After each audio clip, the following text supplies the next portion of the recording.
Welcome to the School of Militancy and Jihad. Welcome to the opium poppy capital of the world. Welcome to the most bombed, crushed, corrupted and mined country of the globe. This is Globe Z, zooming in to the war-torn country, Afghanistan. Afghanistan had been in a state of almost constant war, even before the United States invaded in response to the terrorist attacks of 9/11. Decades of ongoing conflict, political instability, drought, and economic chaos have left Afghanistan as one of the poorest and most unstable nations of the globe. In order to prevent any further attacks on the United States by terrorists enjoying safe haven in Afghanistan and bring an end to 18 years of bloodshed, a peace agreement was signed by US envoy Khalilzad and the Taliban representatives on February 29th this year that addressed four main issues: ceasefire, withdrawal of foreign forces, intra-Afghan negotiations, and counter-terrorism assurances. The US-Taliban agreement envisioned intra-Afghan talks that remained unscheduled amid a number of obstacles, including heightened Taliban violence. While the Taliban have refrained from attacks on US personnel, they have escalated their attacks on Afghan forces. Disputes over an ongoing prisoner exchange. As of late April, each side has released dozens of prisoners, though not at levels envisioned by the US-Taliban agreement. Political crisis in Afghanistan and COVID-19 that further complicates many of the dynamics presented. It is to be noted that a full-scale US withdrawal or aid cut-off could lead to the collapse of the Afghan government and perhaps even the re-establishment of Taliban control. By many measures, the Taliban are in a stronger military position now than at any point in the last 18 years. In recent days, Afghanistan has suffered devastating terror attacks, one on a funeral procession in Nangarhar and the other on a maternity ward in Kabul, for which the US blamed ISIS, not the Taliban. Considering these challenges, Mr. Ghani and Mr. Abdullah will have to make greater efforts to deliver good governance to their people and embrace a troubled peace effort with the Taliban, as they have recently signed a power-sharing deal in an attempt to form a more inclusive, accountable, and competent administration. This peace process, however, has received wide support from NATO partners and from China and Russia. Russia wants to take a lead role in the peace process and grow its influence in Afghanistan to counter the US and NATO presence in the region. On the other hand, China's interests in Afghanistan are primarily economic, as it hopes to integrate it into the Belt and Road Initiative, including the CPEC. Iran and India have also greater interests in Afghanistan.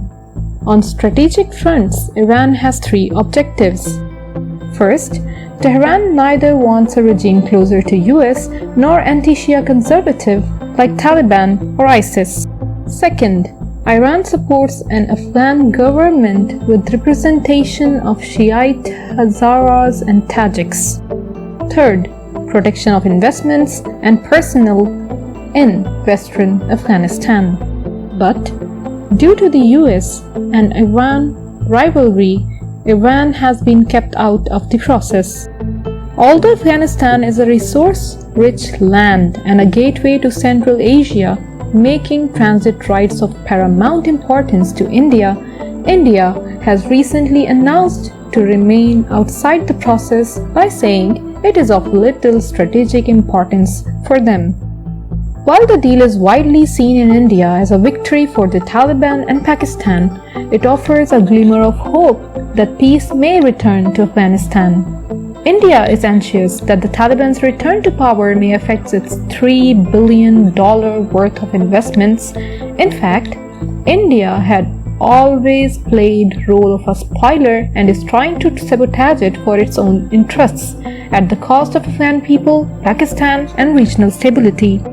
With each passing day, as Pakistan becomes a crucial player in world affairs, current and future geopolitical competition in Afghanistan is defined by it. Pakistan's interest in Afghanistan's future relates to its concern about Indian presence there, which it believes poses direct threat to its security.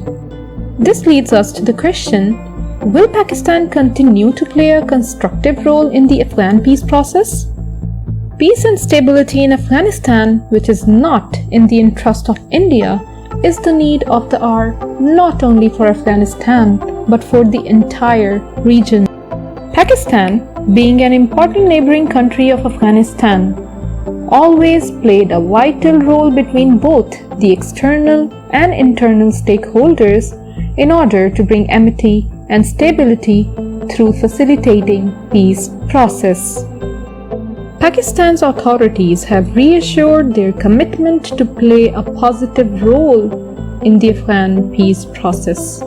The Foreign Minister Qureshi highlighted that as a neighbor with abiding solidarity, Pakistan values its fraternal relations with Afghanistan. He said, "Our country is resolute towards finding a reliable solution to the conflict because Pakistan wants Afghanistan at peace with itself." The Pakistan government has also granted permission for the resumption of Afghan transit trade activities through the Gwadar port amid the pandemic. Pakistan's role as a facilitator to the US-Taliban dialogue and its overall performance has also been praised by the President Trump. Inviting Pakistan's Prime Minister to the US is indicative of positive gestures and augurs well for the entire region. However, Pakistan's facilitating role must also be coordinated with China and Russia for maximizing the outcome of the process for peace building, and all must play their role up to their maximum extent. The most important of all is the US role and its commitment to peace. As the US is the driver of peace in Afghanistan, it needs to drive carefully, taking all the significant stakeholders to the main direction and achieve the desired goal. The problems of the governance system and constitution must be dealt with great care and collaboration of main internal stakeholders. Peace gestures, for example, ceasefire, releasing the prisoners of war, and lifting bans on Taliban leaders, all helps in building confidence among the stakeholders. Such steps have been encouraged by regional players, the international community, and even the insurgent groups, which show their seriousness towards the Afghan peace process. It's high time that Afghans must decide their future themselves.